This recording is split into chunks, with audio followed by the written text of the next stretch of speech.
Good morning. It's Friday, the 11th of July, and this is Govindraj Ethiraj broadcasting and streaming weekdays from Mumbai, India's financial capital. Our top stories and themes: the stock markets dip further as Q1 results start rolling in. The Trump tariff range is from 50 to 500%. Labor-intensive countries are some of the most hit. Inflation could fall further to 2.5%. The delay in releasing information on the Air India Ahmedabad crash has serious consequences. Heatwaves in Europe have killed over 2,300 people in the last week, according to estimates.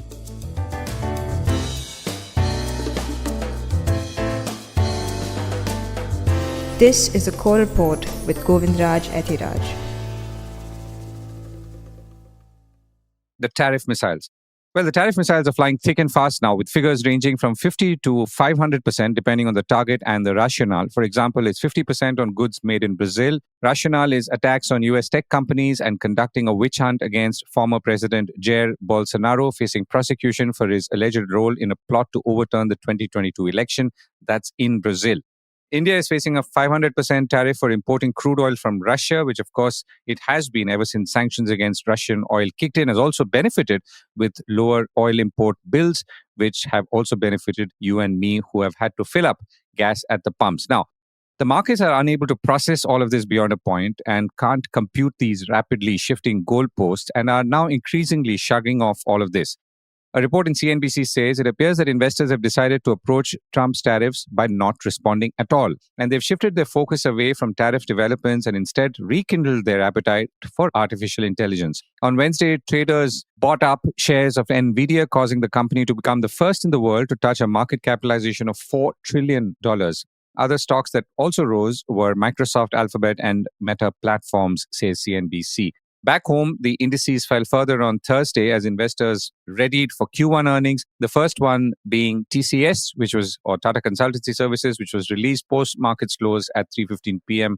That's on Thursday, July 10th. In anticipation, IT stocks were under pressure during the day. The Sensex was down 345 points to 83,190, while the Nifty 50 was down 120 points to 25,355. In the broader markets, the Nifty mid-cap and Nifty small-cap were down less, perhaps 0.3% and 0.3% too. Almost all the corporate action is really in raising funds or selling equity to raise funds, occasionally for balance sheets, but more often for exits. A fund manager told me a few weeks ago that is not necessarily a bad thing because 60 to 70% of funds raised for exits usually find their way back into the stock markets in some way. Some 30% could well go into real estate, as we've seen deals for apartments in Mumbai, the size of which, I'm talking about the deal size, which can only be termed as staggering. Since the markets and millions of investors are willing providers of these funds, well, who is anyone to complain? Speaking of fundraising, State Bank of India, the country's largest lender by assets, could sell as much as 25,000 crore rupees or close to $3 billion of shares to institutional investors as soon as next week in what could be the biggest deal of its kind, according to Bloomberg. Meanwhile, TCS reported lower than expected first quarter revenue on Thursday as clients remained cautious about discretionary spending amidst all that uncertainty around tariffs that we've been now seeing since April. Consolidated sales at TCS, which is also India's largest IT services company, rose about 1.3% to about 63,000 crore rupees or about $7.4 billion in the June quarter, according to Reuters, which also added that revenue is the main metric that analysts and market participants are looking at in Indian IT, as most companies provide annual revenue growth forecasts. Net profits rose 6% for that 3-month period to about 12,760 crore rupees. Analysts had expected a profit of 12,216 crore rupees as per data compiled by Reuters LSEG. With all this ongoing US tariff uncertainty, spending in the US has slowed down or deferred in some cases. TCS CEO K. Krithivasan said that the continued global macroeconomic and geopolitical uncertainties have caused a demand contraction. Last month, Accenture, a big name that everyone looks at and looks to, also saw its stock prices fall almost 6% after it reported lower deal numbers in its quarterly results, something that we refer to here. TCS's total order bookings were about $9.4 billion during the quarter. They were about $12 billion the previous one and about $8.3 billion in the year-ago quarter. Other tech results are coming soon. HCL Tech will come next week and Infosys should come after that. Meanwhile, the rupee held more or less steady for another day. It's hovering basically between 85 and 86 rupees in the last 2 weeks, even as foreign portfolio flows are now slowing to muted. And of course, the markets are waiting for more cues from the trade front. Reuters says the rupee settled at about 85 rupees 63 paise as opposed to 85 rupees 67 paise in the previous close. Inflation falls further. An easing of food price rises and a high base could bring Indian inflation to a more than 6-year low in June, according to a Reuters poll of economists. Food prices, as we pointed out just yesterday, using the thali or plate example, have dropped sharply year on year, particularly thanks to falling prices of vegetables, including tomatoes, onions, and potatoes. So, consumer inflation, as measured by the annual change in the Consumer Price Index, or CPI, eased to about 2.5% in June from 2.82% in May, according to a survey of 50 economists between the 7th and the 10th of July conducted by Reuters. The latest in tariffs. India is yet to get a letter from US President Donald Trump laying out what tariffs Indian exporters will face into the United States. Meanwhile, India and the United States are trying to negotiate and finalize a trade agreement. Commerce Department Special Secretary and the proposed deal's chief negotiator Rajesh Agarwal said in a report quoted in Business Standard. He was speaking at a Confederation of Indian Industry event on Thursday, that's yesterday. He said that India is trying to negotiate and finalize a deal with the United States, and we are into negotiations reviewing the ASEAN trade deal. And the idea is now we're also integrating in a big way with the major trading partners across the world and major economies. A team of officials headed by Agarwal may head to Washington, or I guess back to Washington as early as next week, to pick up discussions on the interim trade deal, as well as the first phase of the bilateral trade agreement that both sides want to finish by the autumn of 2025, said that Business Standard report. Now, the United States has extended the date of implementation of country-specific reciprocal tariffs by over 3 weeks to 1st of August, obviously giving room for further negotiations to happen if they do. Meanwhile, a note by Singapore-based economist Priyanka Kishore has pointed out that Trump's tariff, as they stand, disproportionately impact Asia's smaller economies and those with more labor-intensive exports to the US. For most, she says, these vulnerabilities overlap, significantly weakening their economic outlook. She quotes the example of Cambodia. According to her, Trump's 36% reciprocal tariff would leave Cambodia significantly worse off, despite a 13% or rather a 13 percentage point reduction from the initially proposed level. Not only is the US the largest export market for the country, but also nearly 60% of its exports to the US are labor intensive. Others in Asia face similar headwinds as Trump tariffs disproportionately hit smaller economies and those with low labor-intensive exports.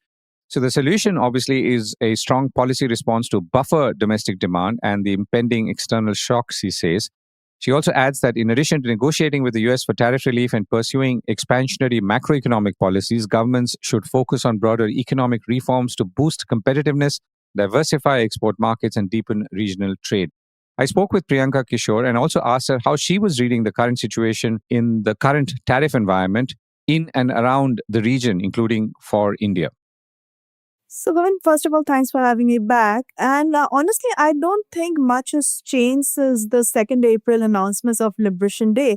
Yes, so some countries are seeing lower rates. Cambodia, for example, has seen a 13 percentage point reduction in the tariff level announced.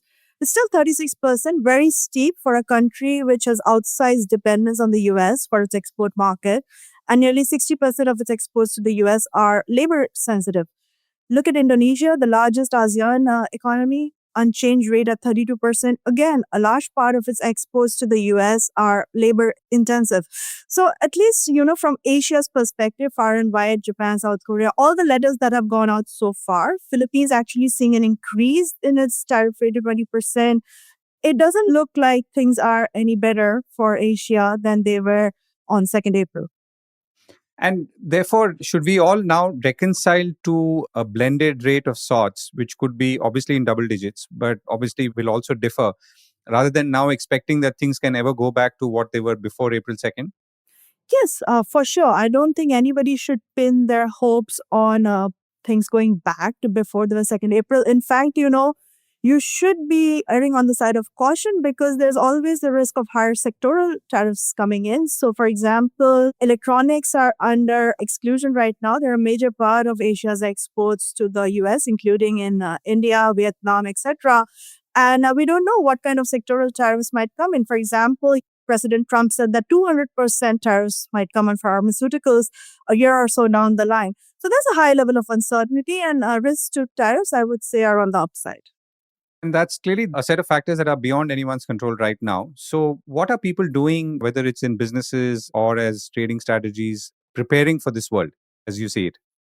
So I think there's a interesting bifurcation, if I may say so. For example, markets seem to be a bit desensitized at this point to all the tariff announcements. As you say, they're coming fast and loose. There's not much of reasoning, and the US keeps pushing back the deadline. So now we have a deadline of 1st August, and there's a sort of hope that the tariffs will never come in because of the repercussions that would have for the US itself in terms of higher inflation and growth down the line. Businesses, I would say, are not as complacent. They're quite panicked by this situation. So if I look at, for example, the Vietnam deal, which is the only Asia deal we have so far, there are two parts to it. One is a 20% base rate for Vietnam, extremely good. I mean, coming down from 46% to 20% in the grander scheme of things right now. But then there's a clause of transshipments that, 40% of the goods that are transshipped by countries to avoid higher tariffs, meaning China, from your country will be tariffed at 40%. And businesses really don't know how this transshipment would be identified, what share of Vietnam's exports get impacted by 40% as well as 20%. So the uncertainty, it is definitely keeping them still. They are where they are. They're not making major expansion plans or movement plans. And I also think that the export front loading that we have seen from the US so far, that's going to ease off as inventory restocking comes down. And so I think the second half is looking quite bleak from a business perspective at this point of time. Right. And are you seeing any shifts in the way trade is happening? Obviously, all of this is because a lot of trade is and export is US bound and has been. But are you seeing any other shifts in the region or potential for shifts now that people are, or as people are coming to terms with this new world? So the first and foremost shift is, of course, China shipping more to Southeast Asia and also more to Europe for that matter, but primarily more to Southeast Asia. Some of it, of course, for domestic consumption in the region, but also, transshipments to the US of the illegal variety, not just the legal variety.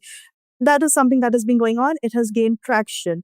Now, the other theme which has now started gaining traction is, identifying markets other than the US to make your exports more resilient. So be it intra-regional trade in ASEAN, within ASEAN countries, or between Asian countries or third-party countries, EU has become very prominent in terms of businesses looking at it. But let's not kid ourselves, right? The US is the biggest source of final demand for this region, and any such shifts will take time to happen. So there's definitely, rethinking and re-strategizing, but any shifts are going to take more than 12 to 18 months. Right. And if you were to look at economies, including India, I mean, India, for example, seems to be on a slightly good wicket on some macro aspects. How are you seeing economies in the region? And is there anything that stands out for you at this point of time, which will either from a resilience point of view or a adaptability point of view? I think two things matter, right? How much are you reliant on outward industries versus, local demand-led industries, so domestic demand, and how much policy space you have to support your own growth from these external shocks. So as you rightly mentioned, India does look relatively better. It could be that, it loses its tariff advantage eventually when the deal comes out, if both it and Vietnam end up at similar levels of 20% or so, then, we do see a slowdown on those kind of investments. But in the short term, anyway, FDI is on the back foot. So, it's the domestic matters that become more important. So Philippines, India, even Indonesia to a certain degree, I think they will be outperforming compared to the more open economies. Right. Priyanka, thank you so much for joining me. Thank you for having me, Govind. It's always a pleasure. And here's a message from a sponsor. Want smarter investing at your fingertips? With InvestingPro, get real-time market data, custom alerts, and global financial insights all in one place. Join 46 million users already making sharper decisions. Download InvestingPro today. More details in the link below. The ring of secrecy. The Aircraft Accident Investigation Bureau in the Government of India has been able to extract good data from the black boxes of Air India 171, which crashed in Ahmedabad last month. Its officials told lawmakers on Wednesday during a parliamentary panel meeting on aviation, according to a Reuters report. The plane's cockpit voice recorder and flight data recorder, as the black boxes are known, were recovered in the day after the crash, one from a rooftop at the site on June the 13th and the other from debris on June the 16th. The preliminary report from the investigation into the crash could be made public today, according to Reuters reports and other reports. The crash investigation had narrowed its focus to the movement of the plane's fuel control switches and also focused at least partly on engine thrust issues, something Reuters also reported last month, and something that's been picked up by many aviation experts, particularly on social media. Now, while the report may come out today or soon, the fact is that the lack of a preliminary report or any interaction by authorities on this subject with media has created a massive vacuum in the airline and aviation industry globally. From pilots flying 787s, or for that matter, all Boeing aircraft, or could be all aircraft, to passengers, to engineers, to crew, to aircraft manufacturers, and essentially the entire aviation ecosystem is waiting for some insights with bated breath. These insights will help aircraft manufacturers like Boeing, for example, in this case, take remedial steps if it involves aircraft or their engines or pilots for some pilot procedures or some other factor to do with ground handling or infrastructure. But the fact is that there is no knowledge at all. And social media is having a field day, including circulating completely fake reports about all kinds of genuine sounding reasons allegedly responsible for that crash. And the reason some of these sound genuine is simple. They've happened in other aircraft and situations, but are quite improbable, if not impossible here. But either way, we do not know. So the bottom line is that this is not the way to handle information flow after a disaster of this magnitude, and definitely not in such a globally sensitive industry like aviation, where people are flying all the time, and at a time when there is such a large information vacuum into which conspiracy theories are pouring in by the minute. NVIDIA at $4 trillion.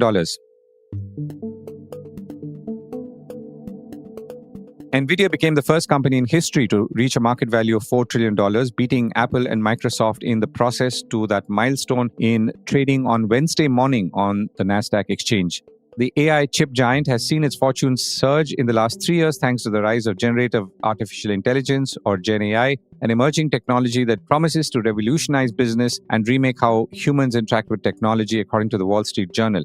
NVIDIA is based in Santa Clara, California, and designs the chips known as graphics processing units, or GPUs, that essentially power the AI industry. NVIDIA, by the way, notched a $1 trillion closing valuation just 2 years ago. NVIDIA's $4 trillion market capitalization is now the same as the 214 smallest companies in the S&P combined, according to Dow Jones market data quoted by Wall Street Journal. Apple and Microsoft have come close. Apple hit a $3.9 trillion market cap in late 2024, and Microsoft had a $3.7 trillion market capitalization just last week. NVIDIA was founded by Taiwanese-American engineer Jensen Huang in 1993 with an original focus of making personal computer game graphics better. In 2004, it set up its India Development Center in Bangalore, or just 10 years or 11 years after setting up in the United States and 21 years ago, which also gives you a sense, if in a somewhat abstract way, the role that India has played in NVIDIA's success and growth since inception. Heatwaves in Europe. Around 2,300 people have died of heat-related causes across 12 European cities during the severe heat wave that ended last week, according to what is called a rapid scientific analysis published on Wednesday and reported by Reuters. The study targeted the 10 days ending the 2nd of July, during which large parts of Western Europe were hit with extreme heat, with temperatures crossing 40 degrees Celsius in countries like Spain and wildfires breaking out in France. Of the 2,300 people who are estimated to have died in this period, 1,500 were linked to climate change, which made the heat wave more severe, according to a study conducted by scientists at Imperial College London and the London School of Hygiene and Tropical Medicine. Climate change has made it significantly hotter than it would have been, which in turn makes it a lot more dangerous, according to Dr. Ben Clark, a researcher at the Imperial College in London. The study covered 12 cities, including Barcelona, Madrid, London, and Milan, where researchers said climate change had increased heat wave temperatures by up to 4 degrees Celsius. The researchers used epidemiological models and historical mortality data to estimate the death toll, which reflects deaths where heat was the underlying cause for mortality, including if exposure exacerbated pre-existing health conditions, according to that Reuters report. Last month was Earth's third hottest June on record, behind the same month in 24 and 23, according to a monthly bulletin put out by the European Union's Copernicus Climate Change Service. Western Europe overall has experienced its warmest June on record.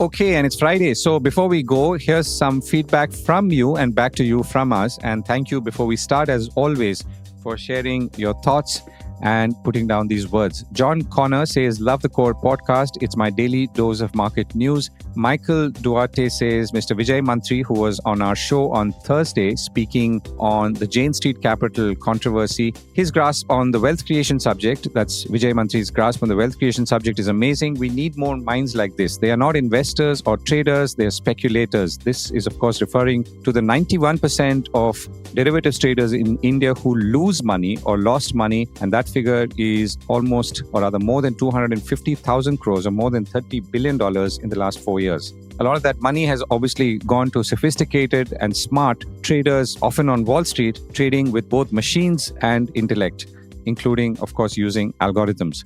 Joshua CH says, our markets have lost any contact with reality. There were some rumors about some mini deal announcement that I suspect led to the rally, but there has been no such announcement. Instead, Trump said he'll impose 10% tariff on BRICS countries and a new sectoral tariff on pharmaceuticals. Frankly, it would be better for the market to get realistic and cut earnings expectations. It would be a struggle to grow in this global environment. Well, this is a sentiment echoed by many till this all settles down. So with that hope, thank you very much for your feedback once again, and see you next week.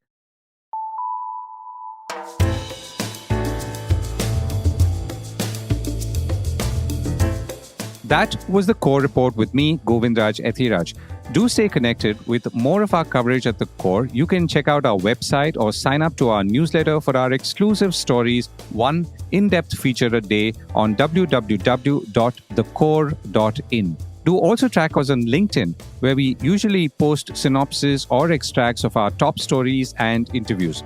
We would love your feedback on how we can make business more interesting and relevant, including, of course, India's vibrant manufacturing sector. So write to us at feedback@thecore.in, and thank you once again for listening.